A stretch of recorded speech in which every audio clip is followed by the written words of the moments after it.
This channel does not promote any violent, harmful, or illegal activities. All content provided by this channel is meant for an educational purpose only. Top quality और consistent performance के लिए सिर्फ silver pump नाम याद रखना। আজ মুখ্যমন্ত্রী দ্বারস্থ হচ্ছেন 5 চাকরিহারা শিক্ষিকা। মঙ্গলবার সাংবাদিক বৈঠকে সব চাকরিহারাদের ফের পরীক্ষায় বসার জন্য বলেন মুখ্যমন্ত্রী। তবে সেক্ষেত্রে বেশ কিছু বাধার সম্মুখীন হচ্ছেন চাকরিহারারা। আরো একবার জানাই আপনাদেরকে, আজ মুখ্যমন্ত্রী দ্বারস্থ হচ্ছেন 5 চাকরিহারা শিক্ষিকা। মঙ্গলবার সাংবাদিক বৈঠকে সব চাকরিহারাদের ফের পরীক্ষায় বসার জন্য বলেন মুখ্যমন্ত্রী। তবে সেক্ষেত্রে বেশ কিছু বাধার সম্মুখীন হচ্ছেন চাকরিহারারা, বিশেষ করে মহিলারা। দাবি চাকরিহারাদের প্রত্যেক শিক্ষিকাই সাংসারিক জীবন, সন্তান, পরিবার নিয়ে প্রত্যেকের বৃহত্তর জীবনে প্রবেশ করেছেন। এত অল্প সময়ে পুনরায় পরীক্ষায় বসা কিভাবে সম্ভব প্রশ্ন শিক্ষিকাদের। সেই বিষয়টি নিয়ে মুখ্যমন্ত্রীকে বিবেচনা করার জন্য আবেদন জানাবেন শিক্ষিকারা। আরো একবার জানাই আপনাদেরকে, আজ মুখ্যমন্ত্রী মমতা বন্দ্যোপাধ্যায়ের সঙ্গে 5 চাকরিহারা শিক্ষিকা তারা আজ বৈঠকে বসতে চলেছেন বলে জানা যাচ্ছে। তার মুখ্যমন্ত্রী দ্বারস্থ হতে চলেছেন। মঙ্গলবার সাংবাদিক বৈঠক করে সব চাকরিহারাদের ফের পরীক্ষায় বসার জন্য বলেন মুখ্যমন্ত্রী। সরাসরি চলে যাবো, আমাদের সঙ্গে রয়েছেন আমাদের প্রতিনিধি সোমা রয়েছেন। সোমার কাছে চলে যাবো। সোমা, যারা চাকরিহারা শিক্ষিকারা রয়েছেন, মূলত 5 জন যারা আজকে মুখ্যমন্ত্রীর কাছে দেখা করবেন, দ্বারস্থ হবেন, তারা মূলত কোন কোন দাবিকে সামনে রাখছেন? একেবারেই আমার সাথে রয়েছেন এখানে শিক্ষিকারা, যারা মুখ্যমন্ত্রী মমতা বন্দ্যোপাধ্যায়ের বাড়িতে তারা যাবেন, তারা একেবারেই প্রস্তুত হয়ে গেছেন। আমি সরাসরি কথা বলে নেব। মুখ্যমন্ত্রীর বাড়িতে আপনারা যাচ্ছেন, মূলত কি কি দাবি রাখবেন, কি কি নিয়ে আলোচনা করতে চান? দেখুন, আমাদের এর আগের দিন মুখ্যমন্ত্রী প্রেস কনফারেন্স করে বলেছেন যে আবার পুনরায় বিজ্ঞপ্তি দেওয়া হবে এবং আমরা যারা যোগ্য চাকরিজীবী ছিলাম, যারা বর্তমানে চাকরিহারা হয়েছি হাইকোর্টের নির্দেশে, তাদেরকে আবার পুনরায় পরীক্ষায় বসতে হবে। তো সেই ক্ষেত্রে আমরা প্রথমত মানসিকভাবে পুরোপুরি বিধ্বস্ত, আমাদের চাকরি চলে গেছে এবং এই মানসিক অবস্থা নিয়ে আমাদের পক্ষে পুনরায় পড়া, তার মধ্যে আমরা শারীরিক অবস্থায় সেরকম নেই। অনেকের ঘর সংসার হয়েছে, সন্তান সন্ততি হয়েছে, তারা দুরারোগ্য ব্যাধিতে আক্রান্ত হয়েছে এবং এই যে সুপ্রিম কোর্টের রায় চাকরি চলে যাওয়া, তারপরে কিন্তু আমাদের অনেক শিক্ষক শিক্ষিকা যারা কিন্তু বিভিন্ন রকমভাবে অসুস্থ হয়ে পড়েছেন, এমনকি অনেকে প্যারালাইসিস হয়ে গেছেন, মেন্টাল ডিসব্যালেন্সড হয়েছে কিছু জনাকার, তাদের পক্ষে আর পরীক্ষায় বসা সম্ভব নয়। ঘর সংসারের বাচ্চাদের দায়িত্ব আমাদের, তার মধ্যে বৃদ্ধ বাবা মা শ্বশুর শাশুড়ি রয়েছে, তার সঙ্গে এখন কোর্টের নির্দেশ অনুসারে আমাদেরকে ডিসেম্বর পর্যন্ত স্কুলেও যেতে হবে, স্কুল করতে হবে। তো এই সমস্ত চাপ নিয়ে আমাদের পক্ষে সেই পুরনো 10 বছর আগেকার যে পড়াশোনা, সেই সময় আমাদের বয়স অনেকটা কম ছিল, একটা পড়াশোনার মধ্যে ছিলাম আমরা। তো সেই ব্যাপারটা নিয়ে আমরা পড়াশোনাতে বসে আর এই কয়েক মাসের মধ্যে একটা কম্পিটিটিভ এক্সামিনেশানে যে বিগত 10 বছর ধরে আর পরীক্ষা হয়নি, এতজন পরীক্ষার্থী সেখানে থাকবে, তাদের সঙ্গে পুনরায় কম্পিটিশন করে পরীক্ষায় বসা কিন্তু আমাদের পক্ষে এখন আর সম্ভব নয় এই অবস্থাতে। দ্বিতীয় কথা হচ্ছে, দেখুন, আমরা তো বিদ্যালয়ে পড়াই, সেই বিদ্যালয়ে পড়ানোর সিলেবাস একটা, আর পরীক্ষার জন্য কম্পিটিটিভ এক্সামিনেশনে বসার জন্য কিন্তু তার সিলেবাস একদমই অন্যরকম।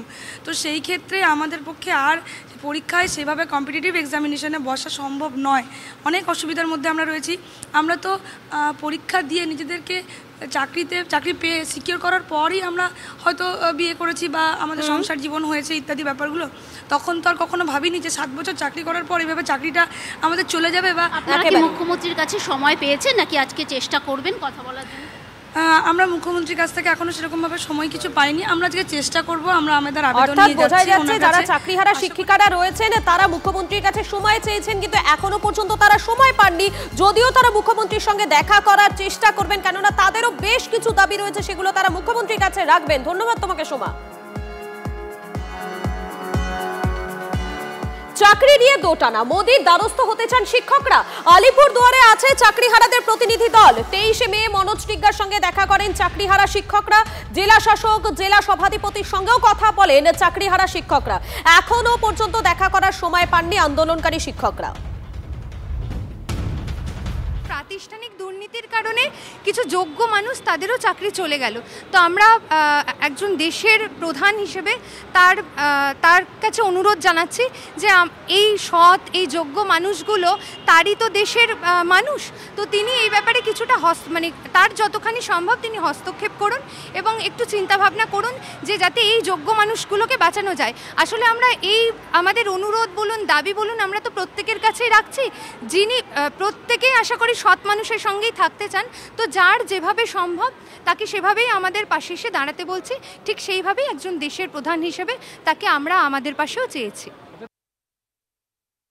যোগ্য প্রার্থী আছেন যাদের চাকরি চলে গেছে, হ্যাঁ, তারা তো বিভিন্ন ধরনের আন্দোলন করছেন, আমরা দেখতে পেরেছি, কিন্তু সরকার যেভাবে তাদেরকে নির্যাতন করছে সেটাও আমরা দেখতে পেরেছি। তারা এসেছিল, আমাদের জেলা সভাপতি মিঠু দাস এবং আমার সাথে যোগাযোগ করেছেন, তারা লিখিতভাবে জানিয়েছেন যে যদি আমরা একটু দেখা করতে পারি প্রধানমন্ত্রীর সাথে। আমরা বলেছি আমরা চেষ্টা করতে পারি, যেহেতু আফটার অল এটা পিএমওর ব্যাপার আছে, আমরা চেষ্টা করতে পারি, আমরা কথা দিতে পারবো না, কিন্তু চেষ্টা করতে পারি কত দূর কি হতে পারে। চাকরিহারাদের যারা এই সব পরামর্শ দিচ্ছেন তারা চাকরিহারাদের সর্বনাশটা বাড়াচ্ছেন। মোদী কেন কারোই ক্ষমতা নেই সুপ্রিম কোর্টের রায়কে পাল্টে দেওয়ার। সুপ্রিম কোর্টের রায় মেনে কাজ করতে হবে। চাকরিহারাদের দাবি হওয়া উচিত ছিল যারা নিজেরা যথার্থই যোগ্য বলে মনে করেন, মমতার উপর চাপ দিয়ে যারা দুর্নীতিমূলক প্রক্রিয়ার চাকরি পেয়েছে তাদের নামের লিস্টটাকে প্রকাশ করানো, সেটাই ছিল আসল আন্দোলন। সেটা ওরা করছেন না, ওরা বিভ্রান্ত হচ্ছেন, ওদের কেউ কেউ বিভ্রান্ত করছেন। মোদী কেন কেউ ওদের বাঁচাতে পারবেন না। 2016 সালে শেষবার হয়েছিল এসএসসির পরীক্ষা। 9 বছর পর আবার 2025-এ হতে চলেছে হাই স্কুলে চাকরির পরীক্ষা। 16 সালে পরীক্ষায় পাশ করে যারা শিক্ষক হয়েছিলেন, মাথা উঁচু করে স্কুলে যেতেন, চক ডাস্টার হাতে ক্লাস করাতেন, তাদেরও পরীক্ষায় বসতে হবে, আবার বসতে হবে। মোদ্দা কথা হলো পুরনো চাকরি বাঁচাতে আবারও পরীক্ষা দিতে হবে তাদের, ডাবল ডাবল পরীক্ষা।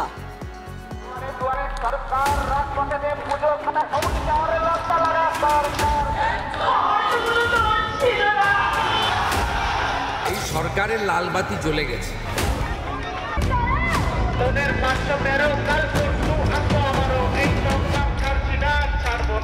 আমরা 31শে মের মধ্যেই সুপ্রিম কোর্ট যে অর্ডারটা দিয়েছে সেটা নোটিফিকেশন করব।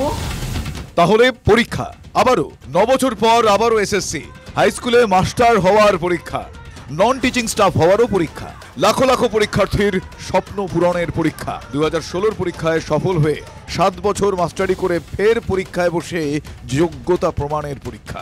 তাহলে ডাবল ডাবল পরীক্ষা এই চাকরির ওই একটা চাকরি বাঁচাতে। আরো কাজ করে দেব, আরো উন্নয়ন করে দেব, আরো কর্মতীর্থ করে দেব, ডবল ডবল চাকরি হবে, ডবল ডবল শিক্ষা হবে, ডবল ডবল কাজ হবে। বলেছিল ডবল ডবল চাকরি হবে, এখন ডবল ডবল চাকরি যাচ্ছে। ডাবল ডাবল পরীক্ষা, টেনশনও তো ডাবল। ছেলে মেয়ের স্কুলের পরীক্ষার চাপ সামলে আবারও বাবা মায়ের পরীক্ষা। পরীক্ষা দিতে বললেও পারবো না, কারণ আজ থেকে 10 বছরের আগের যে প্রিপারেশন সেটা এখন আমাদের নেই। আমরা আমাদের ছেলে মেয়ের ভবিষ্যৎ গড়বো না, আমরা আমাদের ক্যারিয়ার নিয়েই পড়ে থাকবো। এই 7টা বছর পর আবার আমাদের ক্যারিয়ারের প্রশ্ন তুলতে হচ্ছে। ডাবল ডাবল পরীক্ষা, সেখানে যোগ্যদের পাশে বসেই কি পরীক্ষা অযোগ্যদেরও? যোগ্য অযোগ্য বাছাই হলো কই? পরীক্ষার মতো প্রশ্নও তো ডাবল ডাবল। যদি হাইকোর্টেই যোগ্যদের অযোগ্যদের আলাদা আলাদা লিস্ট দিয়ে দিত, যেটা বারবার চেয়েছিল, তাহলে কিন্তু আজকে আমাদের এই সম্মুখীন হতো না। এই সুপ্রিম কোর্টের জাজমেন্টে এটাও লেখা আছে যে তাদের মাস্ট বি টার্মিনেটেড, আর তাদের সুদ সমেত টাকা ফেরতের কথা। সেক্ষেত্রে কিন্তু তিনি সেটাকে অ্যাপ্লাই করতে চাইছেন না। অঙ্ক, বিজ্ঞান, ইংরেজি, ইতিহাস, ভূগোলে বিদ্যে বোঝাই হয়ে ফ্যা করে বাংলায় ঘুরে বেড়াচ্ছেন কত তরুণ তরুণী। একবার সুযোগ পেলে তাদের অনেকেই জীবনের মোড় ঘুরিয়ে দিতে পারেন। সেই সুযোগ আবারও আসছে। 2016 সালের প্যানেলে 24,203টি শূন্য পদ, এর বাইরে অতিরিক্ত শূন্য পদ তৈরি সরকারের। অতিরিক্ত মোট 44,203 শূন্য পদ, মানে নতুন চাকরি প্রার্থীরাও বসবেন পরীক্ষায়। আবারও একই সঙ্গে বসতে হবে চাকরিহারা যোগ্য শিক্ষকদেরও। ডাবল ডাবল সুযোগ।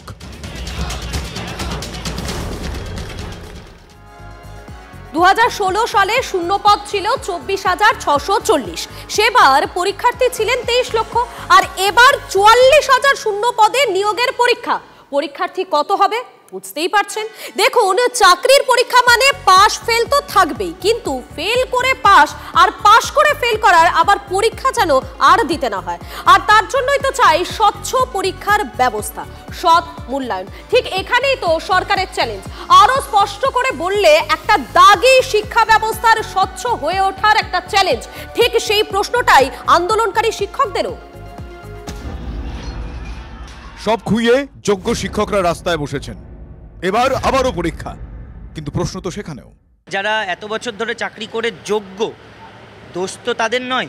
দোষটা তো প্রাতিষ্ঠানিক দুর্নীতির কারণে আজকে আমাদের চাকরি চলে যাচ্ছে। প্রাতিষ্ঠানিক দুর্নীতির কারণে আমি সেম স্কেলে আবার পরীক্ষা দিয়ে একই চাকরিতে ফিরে যাব, এটা কি করে সম্ভব হয়? আন্দোলনকারীদের মুখে প্রাতিষ্ঠানিক দুর্নীতি। এসএসসি প্রাক্তন চেয়ারম্যান সুবীরেশ ভট্টাচার্যই জেলে, তালিকায় আরো অনেকে। জেলে প্রাক্তন শিক্ষামন্ত্রী। এই তো সেদিন নাম না করেই তাকেই তো ইঙ্গিত করলেন কল্যাণ বন্দ্যোপাধ্যায়। এই যে চাকরি প্রার্থীদের আন্দোলনে বসতে হলো, তাহলে কি কারো দোষ ছিল? ছিল তো বটেই, নিশ্চয়ই ছিল একজনের। সে কি শাস্তি পাচ্ছে? সে পাচ্ছে কি পাচ্ছে না তোমরা বোঝো, একজন তো জেল খাটছে। মানে সেই অপা, সেই টাকার পাহাড়। আমি নির্দোষ, আমি নিয়োগকর্তা নই, আমি সুপারিশকর্তা নই, আমি কোনো ব্যাপারের সঙ্গে ছিলাম না। একটা ব্লেটেড ওপেন ডিসপ্লে ছিল স্তূপীকৃত কারেন্সি টাকার। মানিক ভট্টাচার্যের তো অনেক তদন্ত করেও পুলিশ কিছু স্তূপীকৃত টাকা পায়। পার্থ চট্টোপাধ্যায়কে আগেই ঝেড়ে ফেলেছে দল, আর যোগ্য শিক্ষকদের চাকরি বাতিলের জন্য আজও নিশানায় সেই পার্থই। কারুর অন্যায়ের জন্য কাউকে তো হ্যাম্পার হতে হয়। এই ছেলেগুলো যে চাকরি গেছে কারুর তো অন্যায়ের জন্য হয়েছে, সে জেলে থাকলো। তাহলে যত দোষ তৎকালীন শিক্ষামন্ত্রীর, আর তার দোষেই ভুগতে হবে যোগ্য শিক্ষকদের। বারবারই একটা কথা বলছি, পরীক্ষাটা আমাদের কোনো সলিউশন নয়। কারণ এই পরীক্ষা হলে সেই একই প্রতিষ্ঠান আবার পরীক্ষা নেবে, সেই প্রতিষ্ঠান যে আবার দুর্নীতি করবে না, 5 বছর পর যে সেই দুর্নীতির প্রশ্ন তুলে আবার বিরোধী পক্ষের উকিল গিয়ে বলবে না যে এদের চাকরি বাতিল করো, আবার হাইকোর্ট বা সুপ্রিম কোর্ট অর্ডার দেবে না যে প্রাতিষ্ঠানিক দুর্নীতির জন্য যোগ্যদেরও চাকরি বাতিল হবে, তাদের আবার পরীক্ষায় বসতে হবে, এই গ্যারেন্টি আমরা কেউ দিতে পারি না। প্রশ্নটা সেখানেই, নিয়োগ প্রশাসনের ঘুঘুর বাসা ভেঙেছে কি? যারা যোগ্য ছিলেন, নিজের যোগ্যতায় চাকরি পেয়েছেন, তারা আবার কেন পরীক্ষা দেবেন? তারা আবার কেন হয়রানির সম্মুখীন হতে হবে তাদেরকে? সরকারের উচিত ছিল এই কথাটা বলা যে অপরাধ আমার, আমি অপরাধ স্বীকার করছি, আমার অপরাধের দায়ে স্বচ্ছ এবং যোগ্য যারা তাদের চাকরি নিয়ে এদিক ওদিক করা যাবে না। 15 বছর আগে আপনাদের নারকেল গাছে তত্ত্ব করে উঠে যেতে পারতেন, নারকেল পারতে, এখন কি পারবেন? এখন অভ্যাস পাল্টে গেছে। তো সেই রকম সবকিছুরই একটা সময় আছে। পড়াশোনা করে যোগ্যতা অর্জন করে যারা পরীক্ষা দিয়ে পাশ করলো, তাদেরকে নতুন করে পরীক্ষা দেওয়ার কথা বলছেন। খবর এসছে কে শিক্ষক যারা হবেন 7 লাখ, 7.5 লাখ থেকে 10 লাখ পর্যন্ত, গ্রুপ সি 6 লক্ষ, গ্রুপ ডি 4 লক্ষ।